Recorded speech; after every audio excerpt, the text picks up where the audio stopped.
Programa de opinión de producción nacional independiente, con elementos de lenguaje, salud, sexo y violencia. Apto para todo público.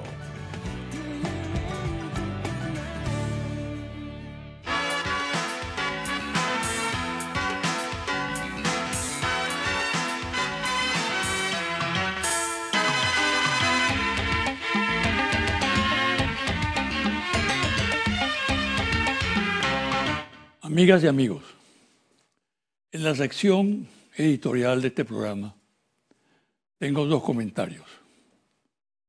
Un primer comentario es el siguiente. El atentado del pasado sábado 4 de agosto en la avenida Bolívar contra el presidente Nicolás Maduro constituye una muestra más del salvajismo, del odio y de la irracionalidad que caracteriza el comportamiento de la derecha nacional e internacional.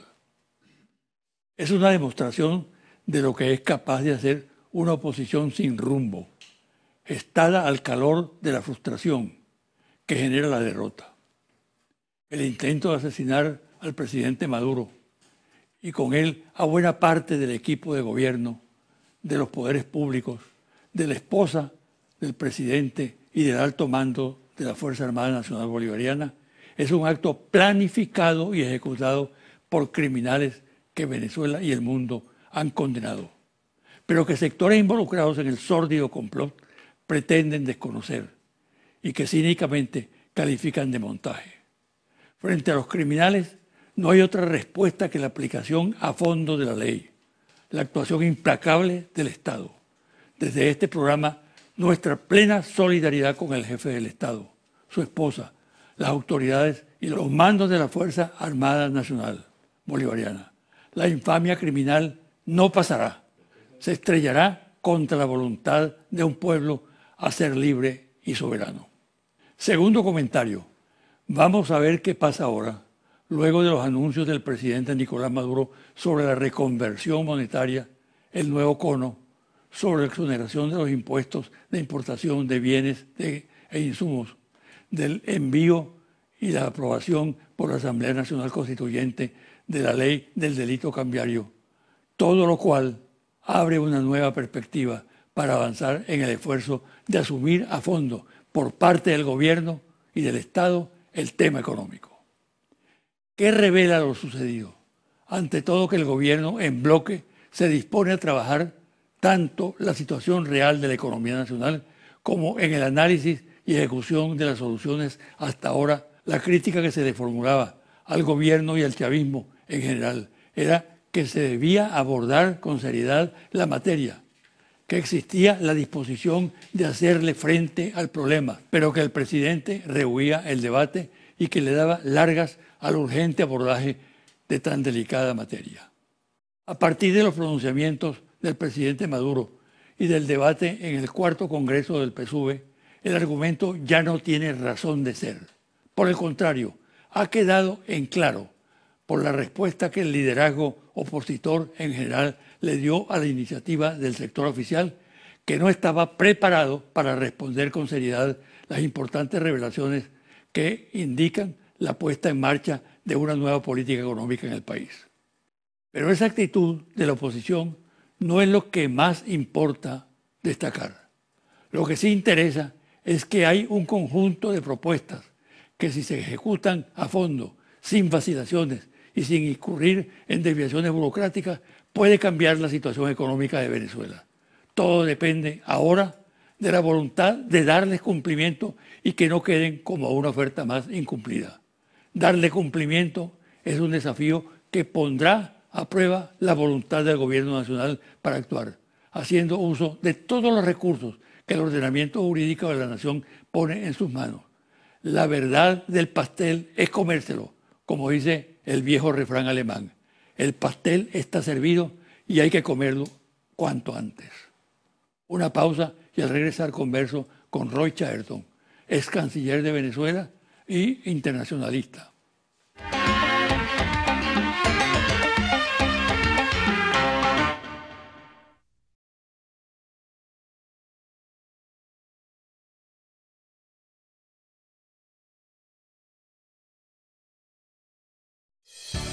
Estás viendo José Vicente Hoy.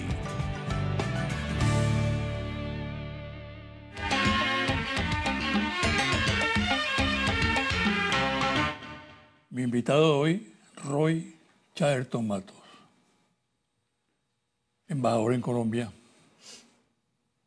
canciller de la República, internacionalista, un hombre que tiene amplios conocimientos en la materia diplomática, en relaciones exteriores y un buen analista político. Bienvenido, Roy. Gracias, José, por la invitación. José Mira, Vicente. La conspiración contra Venezuela responde a una serie de movimientos. Por ejemplo, la guerra económica, el terrorismo, la guarimba y otros actos del mismo tipo, que son una especie de escalada. Es decir, la conjura ha venido escalando y lo demuestra lo que sucedió el pasado sábado 4 de agosto en la Avenida Bolívar con motivo de la conmemoración del 81 aniversario de la Guardia Nacional. Todo el país conoce y mundialmente se conoce lo que allí ocurrió. Un atentado no solo contra el presidente de la República, también contra su esposa, también contra la mitad del gobierno, contra el presidente del Tribunal Supremo de Justicia, contra el fiscal general de la República, contra el alto mando militar. Es decir, que si ese acto hubiera tenido éxito, descabezan completamente al gobierno y al Estado venezolanos. ¿Tú qué puedes decir sobre el particular? Lo que puedo decir es una palabra de alerta, porque parece que estuviesen agotándose las vías más radicales y más horrorosas, con excepción de una invasión militar.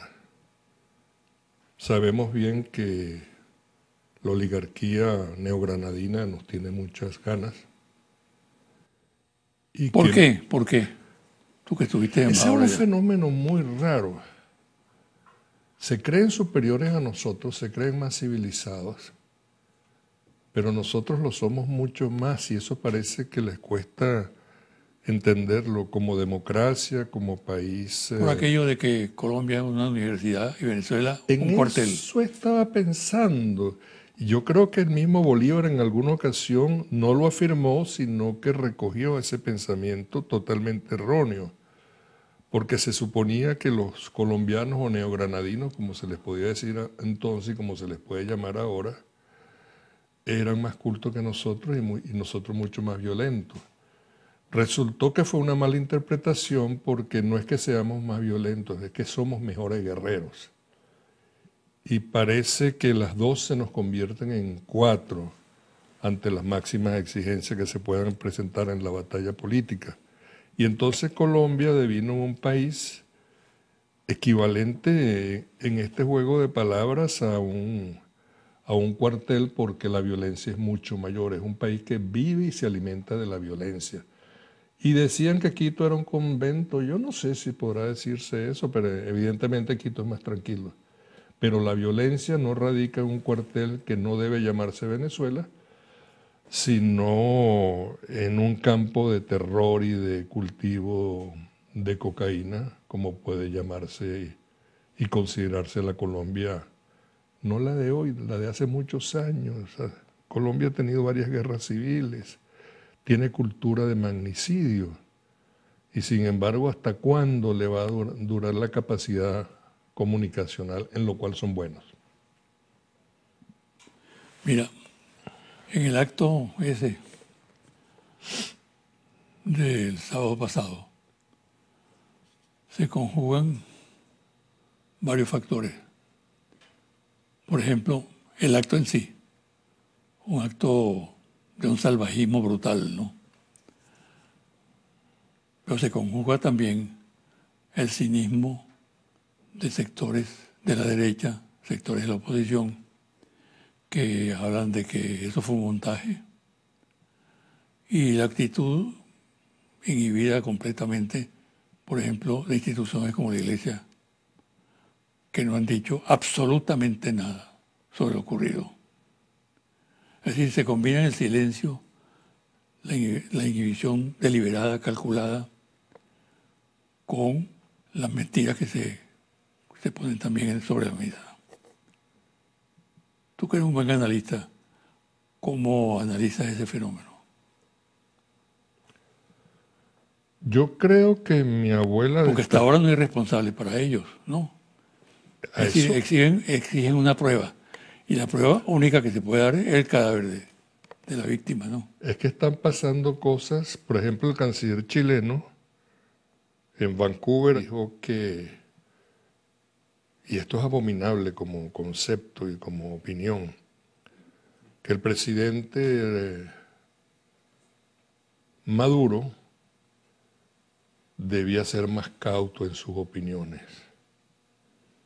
por aquello de que no hay pruebas. Y sin embargo, los medios, que coinciden por supuesto con la pseudodemocracia chilena y con la criptodictadura colombiana, buscan, incluyendo la alemana Deutsche Welle, que tiene algunas implicaciones también cripto, y aquí me gusta mucho la palabra cripto, que significa oculto en griego, desestiman y hablan a cada rato de presunto, de posible, pero con una tendencia descalificadora de la veracidad de los acontecimientos que todo el mundo pudo ver, y por eso ha habido evoluciones en algunos medios un poco más serios. Yo no sé qué vamos a hacer con la Deutsche Welle. Creo que deberíamos librarles una batalla mediática porque es muy influyente y es televisión de muy alta calidad. Y por eso lo hablo de manera obsesiva. Ayer en la mañana estaban transmitiendo un programa sobre unos experimentos en unos laboratorios alemanes donde se presentaban las bondades cercanas en el futuro de una mezcla de óvulos extraídos de esperma de genios, como para ya anunciar el regreso de los alemanes o de quien sea superiores. Y ese es un mensaje muy grave. Y si uno ve las figuras de estos personajes que ya están justificando el atentado contra Maduro, tiene que ponerse en alerta porque por todos lados están tratando de agredirnos, de atacarnos y de imponer nuevas visiones, y no solamente económicas, sino también políticas, sociales, etcétera, etcétera. Todo eso va combinado. Roy, sin necesidad de irnos muy atrás, hemos tenido en la presidencia de Colombia a Álvaro Uribe, 2 periodos, Juan Manuel Santos, 2 periodos, y ahora la elección de Duque. ¿Qué representa cada una de esas personas? Uribe, Santos. ¿Y hay alguna incógnita sobre lo que pueda hacer Iván Duque? Yo al quien le tendría mayor temor es a Duque. No porque sea el peor de ellos, sino porque quizás llegue a ser el menos peor. Pero no por su fortaleza, sino por sus debilidades. Por ejemplo, en el actual gobierno colombiano, en el actual panorama político de Colombia, yo vería 3 poderes muy influyentes y quizá disputándose el control de Colombia. Uno, el omnímodo Álvaro Uribe. No tengo la menor duda de que Uribe es quien va a gobernar, de hecho, a Colombia. Y en segundo lugar, yo diría la vicepresidenta Marta Lucía Ramírez, vicepresidenta recién electa, porque esa señora es una fiera y es muy antivenezolana. Y en el tercer lugar, el señor Duque, cuyo apellido es lo único noble que tiene. La línea de acción de estos 3 personajes es coincidente. Es coincidente en el antivenezolanismo, ¿no? En una política destinada a involucrarse en la política interna de Venezuela y en agredir al país y a los dirigentes del país despiadadamente y constantemente, ¿no?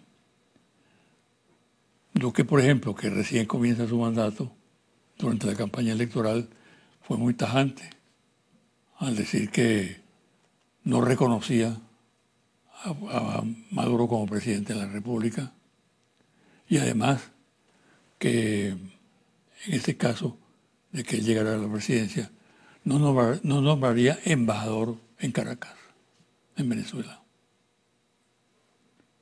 ¿Por qué esa actitud antivenezolana sistemática, sostenida en el tiempo, ¿no?, e identificada perfectamente en el lenguaje que emplean? Estamos hablando del país de Santander. Hay un viejo chiste que evoca una situación de la cual no tengo pruebas, pero dicen que en algún momento estaba el Libertador jugando un juego de la época que no sé, algo parecido a Tute, un juego de mesa, y parece que el Libertador ganó la partida. Entonces recogió los pesos que sí había ganado y comentó con esa inteligencia sardónica de él: carajo, al fin me tocó algo del préstamo, del empréstito inglés. Y en verdad Inglaterra o el Reino Unido le prestaba la Gran Colombia. Y eso parece que envenenó mucho a Santander, pero aparte de eso, es la pequeñez del hombre de dotes muy modestas, teniendo que gobernar con un gigante como Simón Bolívar. Y eso puede haber sido tóxico y contagioso para las generaciones neogranadinas por venir. Digo neogranadina porque el colombiano era Bolívar. Bolívar es el que se despide el 17 de diciembre de 1830 en su último mensaje de los colombianos. Neogranadino era toda esta pequeña cohorte de envidiosos intrigantes que todavía andan por allí, inspirados en Santander. El leguleyo burócrata, enfrentado al gigante estadista. Gigante hasta como militar, pero gigante como político, como visionario. Entonces, era como demasiado el peso de Bolívar frente a un miserable como Santander. Como miserable, y perdona que me dé un salto en el espacio, como el presidente de Chile. Hizo una cosa de esas que no se hacen.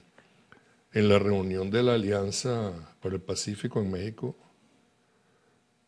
habló de Maduro y habló de Trump. Se dice Trump, dependiendo de la ascendencia inglesa de unos u otros, la pronunciación fue diferente. Pero entonces el chileno dijo Trump. Trump, como dice Maduro. Y entonces risitas en todo el entorno de jefes de Estado suramericanos y del Pacífico que estaban presentes allí. Y eso me dio a mí la imagen, y por eso insisto en mi alerta, del supermillonario, super miserable, perdón, quise decir super empresario, que quiso descalificar al trabajador, que es Maduro. Pero Maduro los viene secando uno tras otro. Mira, da la impresión de que Colombia se ha venido convirtiendo en la punta de lanza en la región, la punta de lanza de los Estados Unidos. Tienen 8 o 9 bases militares los norteamericanos en Colombia. Ya están en la OTAN, ¿no? Calificaron para la OTAN. Y prácticamente parece Colombia como un cautivo de la política norteamericana. ¿Qué papel está jugando en este momento esa situación, esa circunstancia, con respecto a las agresiones que indudablemente provienen en su mayoría, en este momento, de Bogotá, de la parte de Colombia, contra Venezuela? Están animados y envalentonados. Yo me siento como miembro honorario del Comando Pedro Carreño, porque si hay algunos que tienen ganas de lincharnos y están participando en eso, son, bueno, los colombianos, los chilenos, los peruanos, los que se niegan por razón del veto que tienen dentro de la organización a condenar el atentado contra Maduro. Los holandeses, que pueden estar cometiendo un gravísimo error. Y hablo del comando Pedro Carreño porque soy de los que creen que la guerra hacia la cual estamos marchando debe librarse en territorio colombiano, independientemente de que nos invadan. Debemos marchar sobre territorio colombiano y quizás llegar hasta el Pacífico, porque al fin y al cabo nosotros liberamos a los países cuyas costas están bañadas por el Océano Pacífico. Lo que pasa es que tenemos una visión caribe muy limitada que no entra en el análisis profundo de la historia. Y la OTAN está presente. Lo de la OTAN fue como una luz anaranjada en un semáforo que con el color naranjo nos prepara no para que nos detengamos, sino para que avancemos. Es una interpretación absolutamente arbitraria de mi parte, pero así lo veo. Entonces, yo hablo como el profesional de carrera que más se comprometió con unas buenas relaciones con Colombia. Por muchas razones las puedo seguir.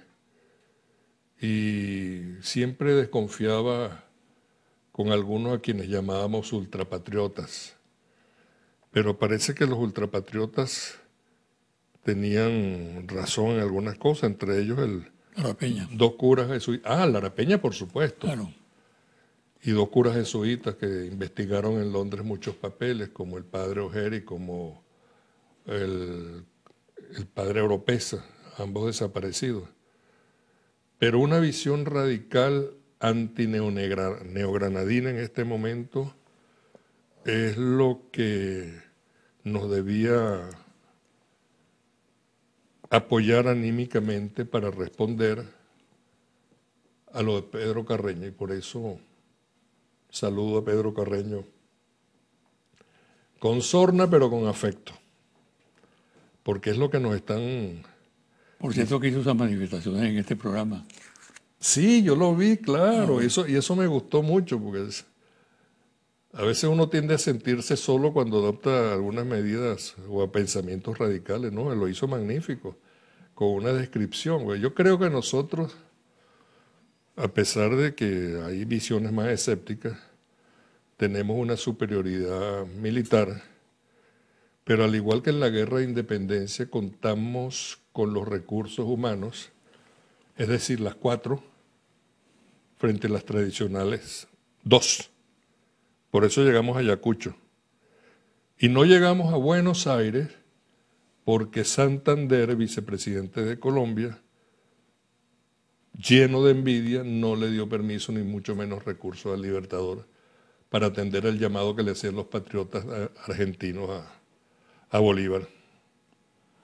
Vamos a hacer una pausa, Rubí. Y quiero que al regresar abordemos el tema del acoso internacional contra Venezuela. De eso que algunos llaman el cerco. ¿Hay realmente un cerco?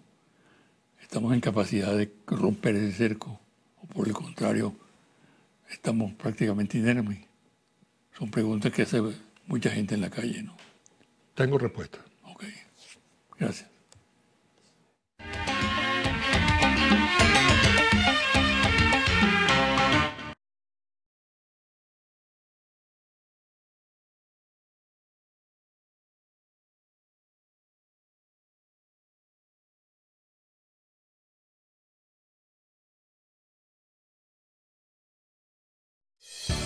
Estás viendo José Vicente Hoy.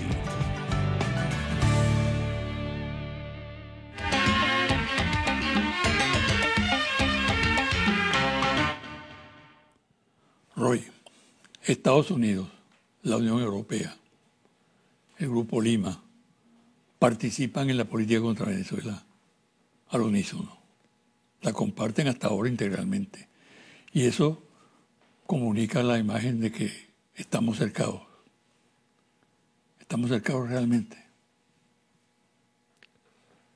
Eso me hace recordar las viejas películas del oeste donde uno tomaba partido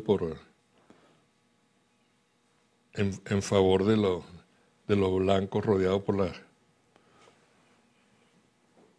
los indios. por los indios.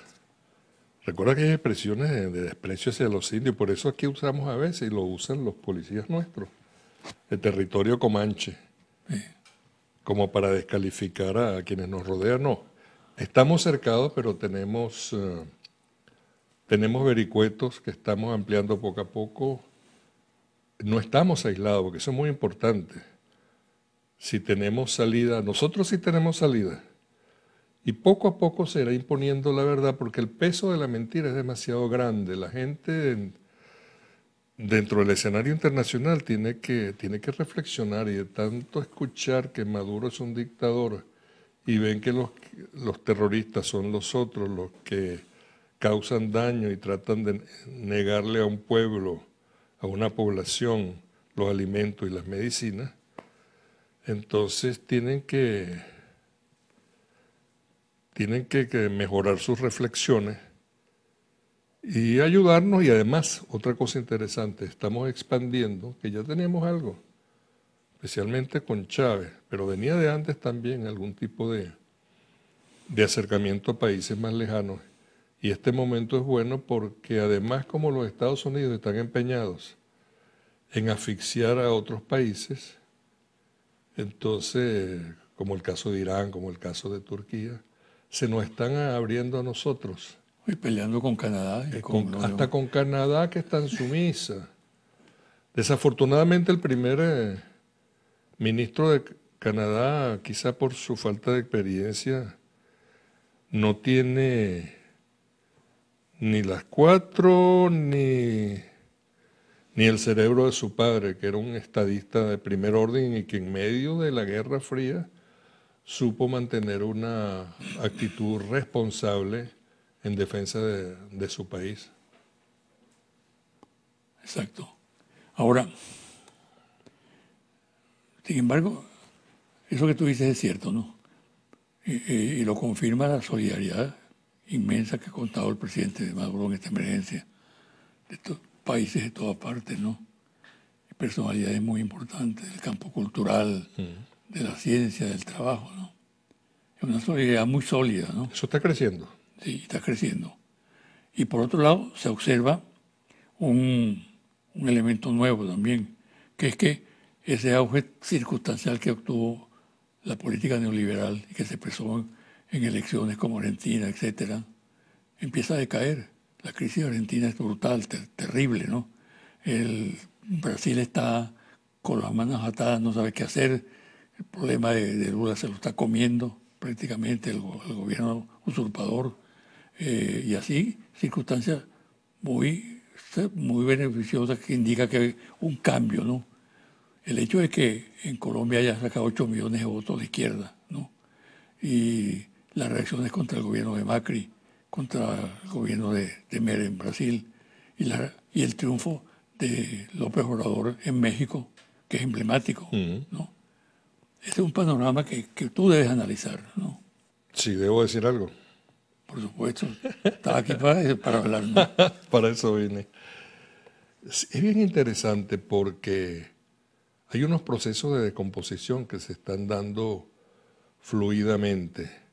Así falta el liderazgo o así algunos liderazgos hayan fallado, hay como una ebullición dentro de todo el continente, dentro de los espacios democráticos, especialmente dentro de los espacios progresistas, que estoy seguro está comenzando a ser seguida o generada por los movimientos progresistas, por los movimientos de avanzada social y por las enormes multitudes castigadas por las políticas neoliberales.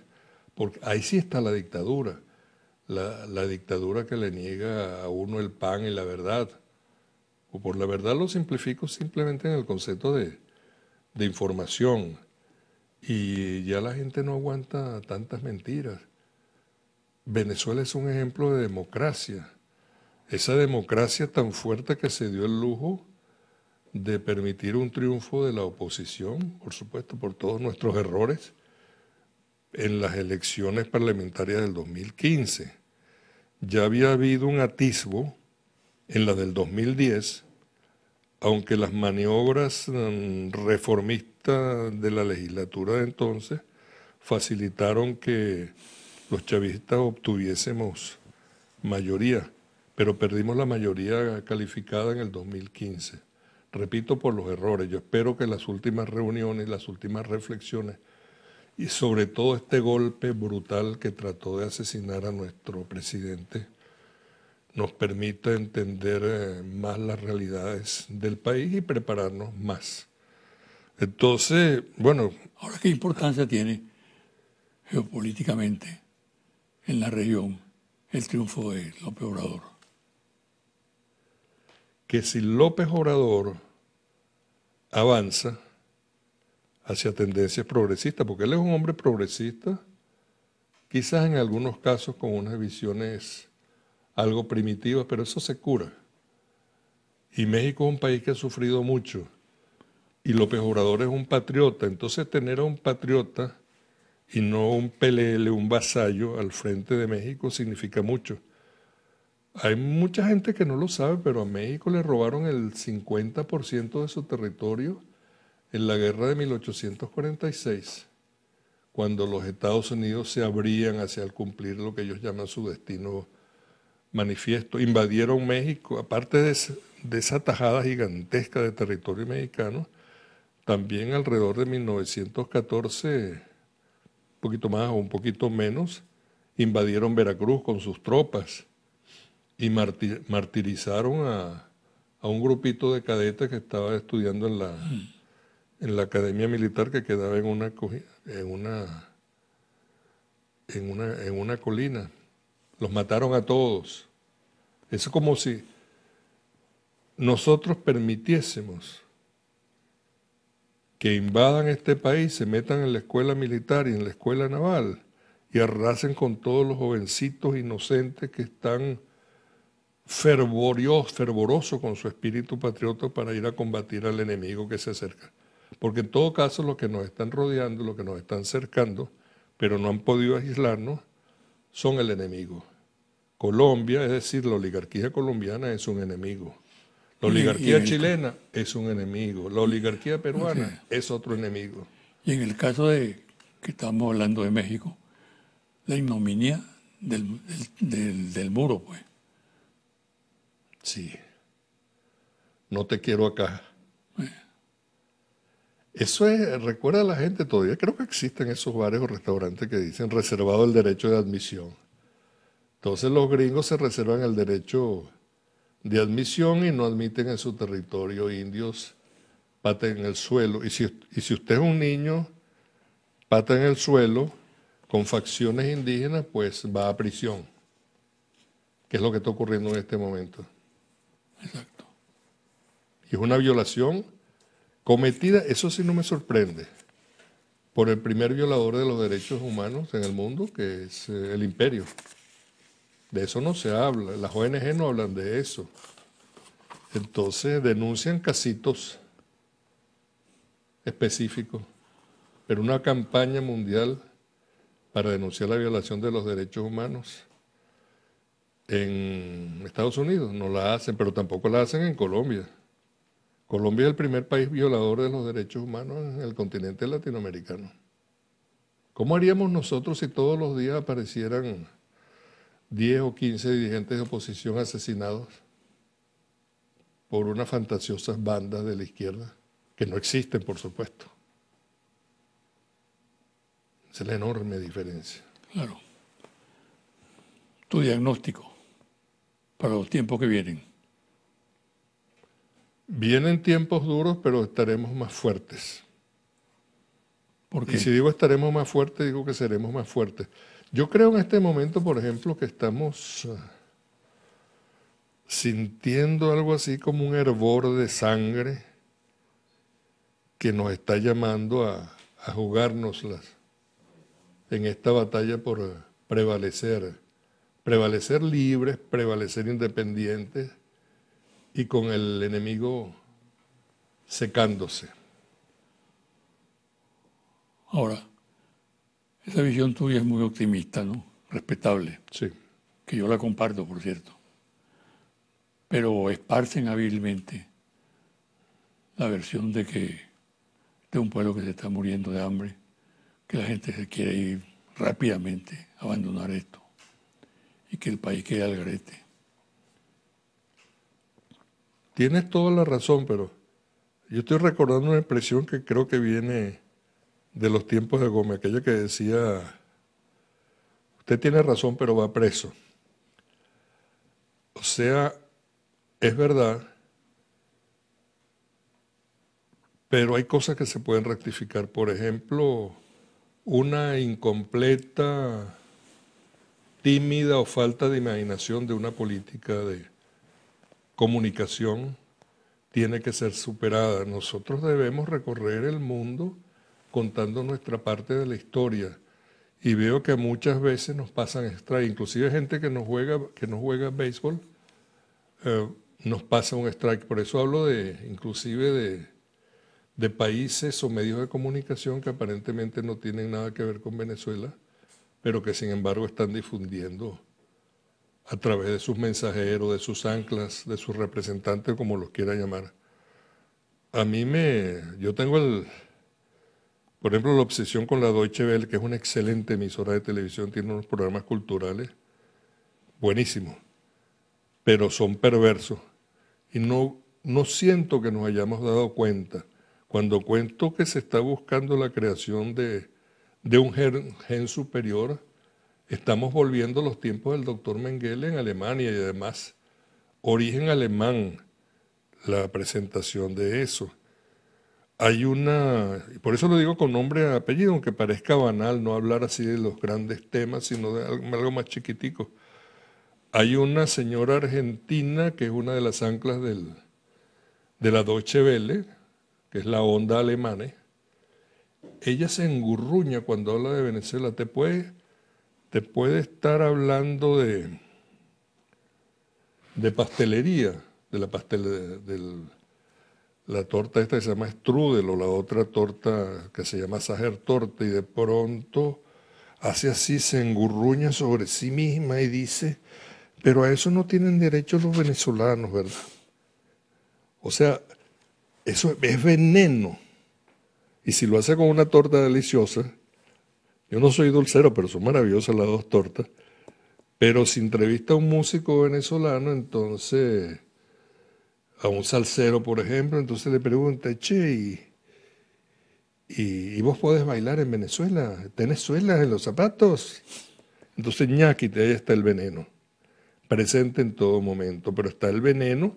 Fíjese, uno de nuestros errores, nosotros dejamos pasar mucho tiempo para decir algo o no lo hicimos en relación con las emisoras diarias de RCN, Caracol y creo que Tele1 o algo así, las tres grandes cadenas mediáticas de Colombia, cuyos propietarios son los Santo Domingo, que son los menos ofensivos, no más inofensivos, menos ofensivos, la familia Sarmiento, que acaba de comprar unas televisoras, y los de Ardila Lule, los grandes millonarios de Colombia durante 20 años, financiando todos los horrores. Y uno veía todas las noches en la televisión colombiana las desgracias que sucedían en Venezuela, ciertas o falsas. Pero a lo largo de 20 años se genera una generación de enemigos del país y de desconfiados, por supuesto, que ni siquiera saben de que tenemos en este país muchos años, podríamos decir hasta 200, siendo chuleados por la clase dirigente colombiana, porque este es un país chuleado. 10 millones de dólares se nos van en gasolina a Colombia, y los colombianos pues chulean, y como son vivos y saben de esas artes y artimañas, entonces nuestra gasolina, que la compran a precio de gallina flaca, como decíamos antes, las venden a precios internacionales. Claro. Y hay mucho más. Entonces necesitamos un país que, aparte de tener superioridad militar, discutible o no, tiene que tener para el combate el territorio nacional, y eso incluye cualquier extremo geográfico, un espacio erizado de fusiles, de trincheras, de balcones, mientras otros marchamos hacia el Caribe, hacia el Pacífico, en respuesta a una posible invasión colombiana con apoyo de los marines. Para terminar, Roy, un mensaje, vamos a decir que es lacónico, para el pueblo venezolano y la audiencia. Yo estoy cansado de a veces utilizar lenguaje diplomático que no es comprendido. Lo voy a decir muy lacónico. Vamos a echarle bola. Y ovarios. Bueno, muchas gracias. ¿Sabes? Gracias, José Vicente. Gracias. Mucha suerte. Gracias, amén. Una pausa y al regresar los confidenciales.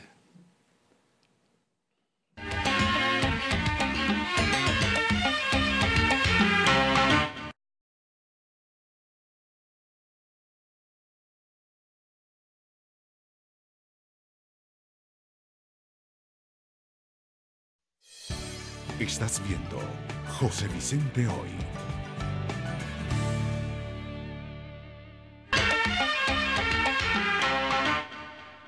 Y ahora, los confidenciales. En los círculos de la alta política en Washington se está haciendo una evaluación sobre la situación de la oposición venezolana. Se extiende en esos círculos la opinión de que los dirigentes opositores transmiten a menudo información que no se corresponde con la verdad de lo que realmente ocurre en Venezuela, de la situación política y económica. Hay una queja relacionada con el poco trabajo político serio de la oposición y sobre el descuido en las relaciones con la comunidad, lo cual repercute negativamente en el rendimiento en los procesos electorales que se efectúan en el país. Un señalamiento al cual se le atribuye mucha importancia es el referido a los viajes constantes de los dirigentes opositores, las visitas permanentes a los Estados Unidos, a naciones de la Comunidad Europea y a países de la región. Una inquietud que cubra creciente interés y preocupación en los círculos de Washington se relaciona con las ayudas económicas y los elevados subsidios permanentes sobre los que no existe control alguno y los beneficiarios no los justifican debidamente. La Conferencia Episcopal Venezolana irá de visita a Limita el mes de septiembre. Sus miembros se reunirán con el Papa Francisco para analizar la situación interna de la Conferencia Episcopal Venezolana y la del país. En la práctica, los obispos de un mismo país van juntos y la visita comprende veneración de los sepulcros de San Pedro y San Pablo, visita al Papa, relación oral sobre el estado de las diócesis que explique la anterior reunión. Es esa la práctica de la visita al límite. Los suizos se hacen los suizos como siempre ha sido su tradición, sin prueba de ninguna naturaleza, sin investigación apropiada, sin requerir información en Venezuela, elaboraron una lista infamante con los nombres de altos dirigentes del gobierno de Maduro y del PSV. Se pliegan así a las órdenes de la Casa Blanca y renuncian al ejercicio soberano en la toma de decisiones. Pero claro, pretenden continuar haciendo buenos negocios en y con Venezuela, afortunadamente. Para tener clara la relación con los suizos, el presidente de la Asamblea Nacional Constituyente, Diosdado Cabello, les habló y les dijo que no se siguieran haciendo los suizos, agrediendo a los dirigentes venezolanos y al mismo tiempo haciendo negocios en Venezuela. Los organismos de seguridad actuaron con gran eficacia para impedir que en el atentado del pasado 4 de agosto contra el jefe del Estado y sus acompañantes en la tribuna presidencial, estos fueran masacrados. La detección de los drones y la manera como fue frustrada la acción terrorista por los organismos de inteligencia del gobierno y la seguridad del presidente Maduro, evitó lo que un periodista chileno que conoce muy bien a Venezuela, Manuel Cabieses, calificó como la tragedia que no fue. Pero hay aspectos que no han sido difundidos hasta ahora, como por ejemplo la información lograda por la inteligencia venezolana en la propia Colombia sobre los planes de agresión contra Venezuela, elaborados por el entorno de Juan Manuel Santos, que es lo que llevó al presidente Maduro a denunciar minutos después del frustrado atentado la complicidad del expresidente colombiano. El material que poseen las autoridades venezolanas sobre la complicidad de Bogotá es altamente comprometedor y será difundido a medida que avance la investigación. Se ha sabido que en los círculos de poder de Bogotá existen graves preocupaciones al respecto. Confidencial al cierre, Interlace. Ficha técnica, 1.580 entrevistas directas en hogares en todo el país desde el 2 al 18 de julio 2018. ¿De acuerdo o en desacuerdo? Voy a leerle varias opiniones buenas y malas que la gente tiene sobre la oposición y me dirá si está de acuerdo o en desacuerdo con cada una de esas opiniones. La oposición está dividida. De acuerdo, 88%. En desacuerdo, 11%. La oposición todavía no tiene un líder fuerte que la represente. De acuerdo, 90%. En desacuerdo, 9%. La oposición sigue dirigida por los viejos dirigentes de la Cuarta República. De acuerdo, 77%. En desacuerdo, 21%. Hace falta gente nueva para dirigir la oposición. De acuerdo, 91%. En desacuerdo, 8%. La oposición solo habla de sacar al presidente Maduro del poder, pero aún no presenta un plan para resolver los problemas económicos del país. De acuerdo, 81%. En desacuerdo, 16%. Dicen que si la oposición llega al gobierno, se resolverán los problemas económicos del país. En desacuerdo, 77%. De acuerdo, 21%. Hasta aquí el programa de hoy. Me despido. Hasta el próximo domingo a las 9 de la mañana por este su canal Telegram.